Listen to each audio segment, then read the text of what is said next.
आजकल के जो स्टार्टअप हैं वो बिना सीटीओ के क्यों स्ट्रगल करते रहते हैं? पहला रीज़न ये होता है कि जो हमारा जो फाउंडर है वो जो है ज़्यादातर मैनेजमेंट बैकग्राउंड से होता है, और वो उसने कभी आईटी से ज़्यादा उसने कंप्यूटर डेफिनेटली यूज़ किया होता है, काफ़ी ऐप्स यूज़ किए हैं, लेकिन वो उसका टेक बैकग्राउंड नहीं होता। मैनेजमेंट बैकग्राउंड होने से डेफिनेटली फाउंडर्स को फ़ायदा होता है, जिससे कि वो अच्छा मार्केटिंग प्लान बना पाते हैं और वो फंडिंग भी ले पाते हैं। तो ये उनका एडवांटेज है, लेकिन डिसएडवांटेज ये होता है कि उनको आईटी का नॉलेज नहीं होती, तो उसकी वजह से उन्हें काफ़ी स्ट्रगल करना पड़ता है, जिसके लिए उन्हें एक अच्छा सीटीओ हायर करना चाहिए हमेशा। और उसी लैक ऑफ आईटी टेक्नोलॉजीज के चलते, क्योंकि उनको अच्छा एक्सपीरियंस नहीं है, उसकी वजह से जो एरर्स या फिर जो भी मिस हैपनिंग्स होती हैं कंपनी में प्रोडक्ट बनाने के टाइम पे, वो मेजरली है कि हमने सबसे पहले, जब हमें आईटी की ज़्यादा नॉलेज नहीं है, तो हमने क्या किया, कोई एक फ्रेशर हायर कर लिया, कोई या फिर कोई इंटर्न हायर कर लिया, वो कहता है कि मैं ऐप बना दूंगा। वो कुछ उसने डमी ऐप, कुछ जो भी उसने कोड निकाला हुआ है कहीं से, उसके थ्रू जो उसने ऐप बनाई है वो हम कहेंगे, हम देख लेते हैं, या फिर फाउंडर्स देखते हैं, वो कहते हैं हाँ ये तो अच्छा बना रखा है, हम इसको हायर कर लेते हैं सस्ते में, 10 20 5 हज़ार रुपये में। इंटर्न है तो 5 से 10 हज़ार में मिल जाएगा हमें, फ्रेशर है तो 10 से 15 हज़ार में मिल जाएगा, जिससे कि हमारा लोड कम रहेगा, तो उनको हायर कर लेते हैं। ये सबसे मेजर मिस्टेक होती है कि जो फाउंडर्स के लिए, जो इन्होंने फ्रेशर को या फिर इंटर्न को हायर कर लिया है बिना किसी सीनियर के। पहले सीनियर होना चाहिए, फिर हमें किसी को इस तरह से हायर कर सकते हैं। डेफिनेटली हमें, मतलब ये नहीं है कि जूनियर्स या फिर फ्रेशर को कुछ नहीं आता है, वो कैपेबल होते हैं, उनमें बहुत अच्छा पोटेंशियल होता है, पर सीनियर की रिक्वायरमेंट उन्हें होनी होती है, तो सीनियर उनके पास होना ही चाहिए। तो इसी से जो हमारा थर्ड पॉइंट शुरू होता है कि जो हमें एक अच्छा सीनियर एडवाइज़र चाहिए, जिसके पास बहुत अच्छा एक्सपीरियंस हो, उसने काफ़ी सारी ऐप्स पे काम किया हो, जिससे कि वो अपने एक्सपीरियंस को यूज़ करे, कि अच्छा आर्किटेक्चर बना पाए, और वो आपको टाइम टू टाइम एडवाइस भी दे पाए कि हमने क्या बनाना है, आपकी रिक्वायरमेंट क्या है, उसमें क्या क्या टेक्निकल फॉल्ट्स आएंगे, और फ्यूचर में जब हम उसको स्केल अप करेंगे तो उसके अकॉर्डिंग भी हम प्लान कर पाए। इसमें हमारा चौथा पॉइंट होता है फ्यूचर टेक्नोलॉजी हम यूज़ करें, कि हम उसमें हमें बैकएंड बनाना है, उसमें क्या क्या टेक स्टैक हम करें, ऐसा इजी सा टेक स्टैक ना यूज़ कर लें जो कि एक डेवलपर के लिए तो इजी हो, लेकिन फ्यूचर में हमें जैसे ही ऐप चलने लगे हमें वो टेक स्टैक चेंज करने पड़े, वो स्केलेबल ना हो। कई बार चीज़ें स्केलेबल नहीं होती हैं, वो मेजर रीज़न आता है। अगर हमने पूरी मेहनत करके 2 4 6 महीने में प्रोडक्ट बनाया, लॉन्च किया, और उस पर अच्छी ट्रैक्शन आ जाती है, तो हमारा प्रोडक्ट भी फेल होता है। रीज़न कि हमारी ऐप जो है वो हैंग करने लगती है, लैग करने लग जाती है, जो भी हमने प्रोडक्ट बनाया है, टेक्निकल प्रोडक्ट बनाया है, वहाँ पे हमें इश्यूज आने लग जाते हैं। फ्यूचर टेक्नोलॉजी को देखते हुए हमें सारी प्लानिंग करनी चाहिए। तो इसीलिए अब जब आपके पास एक अच्छा टेक्निकल एडवाइज़र होगा जो कि सारी चीज़ों को असेस करेगा, कोड को असेस करेगा, वहाँ पे एक सीटीओ की रिक्वायरमेंट रहती है आपको हमेशा। क्योंकि जो अब इसी से हमारा पांचवा पॉइंट स्टार्ट हो जाता है कि जो हम रिलाय किस पे कर रहे हैं, जो हमारा जूनियर है, फर्स्ट ईयर है, 1 साल का एक्सपीरियंस है, 2 साल का एक्सपीरियंस है, तो वहाँ पे वो लोग जो भी एडवाइस करते हैं, जो जो उनकी नॉलेज होती है उसके बेसिस पे वो अपना तो बेस्ट एडवाइस करते हैं, लेकिन जो लॉन्ग टर्म प्रोजेक्ट को चलाना है, एक स्ट्रॉन्ग प्रोडक्ट को बिल्ड करना है, क्योंकि हम एक स्टार्टअप हैं और एक अच्छे प्रोडक्ट को बिल्ड कर रहे हैं, जस्ट एक ऑर्डिनरी प्रोडक्ट नहीं बना रहे हैं, तो वहाँ पे हमें एक अच्छा एडवाइज़र की रिक्वायरमेंट होती है। वहीं पे हमारा सीटीओ सर्विसेज काम आती है। तो हमने एक सर्विस स्टार्ट की है जो कि है वर्चुअल सीटीओ, जिसे हम फ्रैक्शनल सीटीओ भी कह सकते हैं,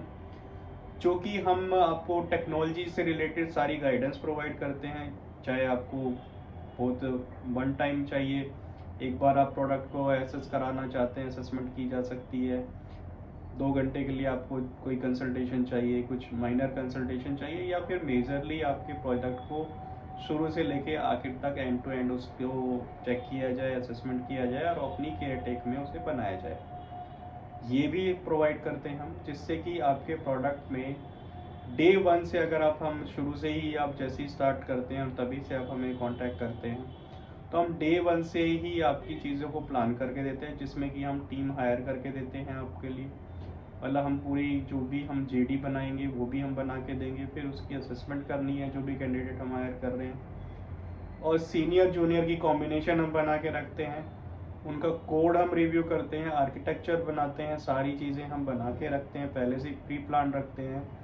जिससे कि जो भी डेवलपर, अल्टीमेटली काम तो डेवलपर ने ही करना होता है प्रोडक्ट पे। डेवलपमेंट तो कोड तोड़ लिखने वाला तो हमें डेवलपर ही चाहिए। तो डेवलपर जब काम करेगा तो फिर उसके लिए हम पहले से प्लानिंग रखते हैं, यूआई यूएक्स बना के रखते हैं। यूआई यूएक्स क्या बनना चाहिए, क्या फीचर्स रखनी है, यूज़र एक्सपीरियंस क्या रखना है, इन सारी चीज़ों को ध्यान में रख के हम प्रोडक्ट को डिज़ाइन करते हैं आपके, जो आपकी रिक्वायरमेंट होती है। प्लस उसमें जो भी आपकी कोई मिसिंग रह जाती हैं चीज़ें, जैसे कि बाई चांस आपने कहा कि मुझे ये चाहिए, तो अगर वो आपने कहा कि मुझे एक पेमेंट गेटवे लगाना है और हमारे यूज़र्स जो भी हमारे चैनल पार्टनर ऑन बोर्ड करेंगे वो हमें पेमेंट देंगे, डेफिनेटली वो पेमेंट देंगे, पर कुछ ऐसी हैक्स होती हैं जिसकी वजह से प्रोजेक्ट फंस जाता है। तो कुछ चीज़ों को लगाना, टेक्नोलॉजी लगानी ज़रूरी होती है, लेकिन वो कहाँ पे और किस फॉर्म में लगानी है ये मेजर इम्पॉर्टेंट होता है। तो हम उस चीज़ को भी डिस्कस करते हैं कि क्या चीज़ आपके यूज़र के लिए हार्मफुल होगी, जो यूज़र जर्नी है, ऑनबोर्डिंग की जर्नी है, वो बिल्कुल स्मूथ रहे, जिससे कि हमारा यूज़र फटाफट आए, हमारे एडमिन पैनल में हमें जो भी हमने MIS बनाया है उसमें सारी इन्फॉर्मेशन हमें जल्दी से जल्दी मिले और हम उनसे कांटेक्ट करके आगे बढ़ सकें। तो ये सारी चीज़ें, इन्फॉर्मेशन को हमें अच्छे से मैनेज करना होता है। और एक MIS जो सबसे बड़ी ज़रूरी चीज़ होती है हमारे एडमिन पैनल में, जो कि जनरली प्लान नहीं किया जाता। मैंने बहुत सारी एप्लीकेशन देखी हैं जो यूज़र्स ने बनाई है, मतलब कई लोगों ने बनाई है, उन्होंने काफ़ी 6-6 महीने, 8-8 महीने, 1-1 साल उनमें लगाया है, और प्लस उनके पास कोई इन्फॉर्मेशन नहीं पहुंच रही है कि जो भी यूज़र आए, 10-20-50 आए, वो कहाँ गए, क्या कर रहे हैं, कहाँ पे उन्होंने देखा, कहाँ पे वो अटके, कितनी इन्फॉर्मेशन उन्होंने फिल की है, कितनी नहीं फिल की है, इसके बारे में कोई प्लानिंग नहीं की है। क्योंकि जो डेवलपर्स बना रहे हैं, डेवलपर की गाइडेंस पे चल रही है कि उनको इतनी इन डेप्थ नॉलेज नहीं है। वो प्रोडक्ट बनाना जानते हैं एज पर इंस्ट्रक्शन, लेकिन क्या बनाना है, क्यों बनाना है और उसका क्या ड्रॉबैक्स होता है, इसके बारे में उन्हें अभी नहीं नॉलेज है। लेकिन वो कोडिंग अच्छे जानते हैं, नो डाउट। इसकी वजह से भी प्रोडक्ट ख़राब हो जाते हैं। तो इन सारी चीज़ों पे हम लोग काम करते हैं। अगर आपका कोई प्रोडक्ट है और आप एक फाउंडर हैं और आपने अभी स्टार्ट किया है, या मिडिल में आके कोई डेडलाइन आप मिस किए जा रहे हैं, आप प्रोडक्ट बना रहे हैं या फिर आप प्ले स्टोर पे, ऐप स्टोर पे डाल रहे हैं और वहाँ से वो रिजेक्शन आ रही हैं, आपने कंप्लायंस ठीक से चेक नहीं की हैं, तो प्रोडक्ट की असेसमेंट, आपके प्रोजेक्ट की असेसमेंट हम करेंगे और उसमें जो भी टेक्निकल हेल्प हो सकती है हमारी तरफ से वो हम आपको प्रोवाइड करेंगे। तो ये ज़रूरी नहीं है कि इसमें आपने लॉन्ग टर्म सर्विस लें, आप थोड़ी सर्विस लें, जितनी आपको रिक्वायर्ड है एज़ पर वो भी सारी चीज़ें हम देते हैं, जिससे कि आपको ज़्यादा खर्चा ना करना पड़े टेक्नोलॉजी के नाम पे या फिर CTO के नाम पे, टेक्नोलॉजी असेसमेंट के नाम पे। तो हमने इसी चीज़ को फ्रैक्शन में कन्वर्ट कर दिया है, क्योंकि फुल टाइम CTO हायर करना तो मतलब ये समझ लो कि प्रोडक्ट की जितनी कॉस्ट लगती है आपकी, जितनी भी प्रोडक्ट पे जो खर्चा होता है या डेवलपर की कॉस्ट होती है, उससे ज़्यादा एक CTO की सैलरी होती है। वो शुरू में अर्ली स्टेज स्टार्टअप डेफिनेटली वो अफोर्ड नहीं कर सकते हैं। इसीलिए हमने जो है एक मिडिल वे, एक पे एज यू गो सर्विस बनाई है, जिससे कि आपको एक टेक्नोलॉजिकल गाइडेंस आपको टाइम टू टाइम मिल पाए और आपका प्रोडक्ट जो है सही डायरेक्शन में जा पाए। तो यही हमारी सर्विस है। इसमें आपको जो भी कोई क्वेश्चंस हैं वो आप हमें कमेंट बॉक्स में पूछ सकते हैं। मेरा नंबर भी होगा, आपकी कोई टेक्निकल स्पेशल क्वेरी है तो आप हमसे पूछ सकते हैं। इनिशियल डिस्कशन टोटली फ्री है, आपकी असेसमेंट हम करेंगे, उसके बाद जैसे भी हमारी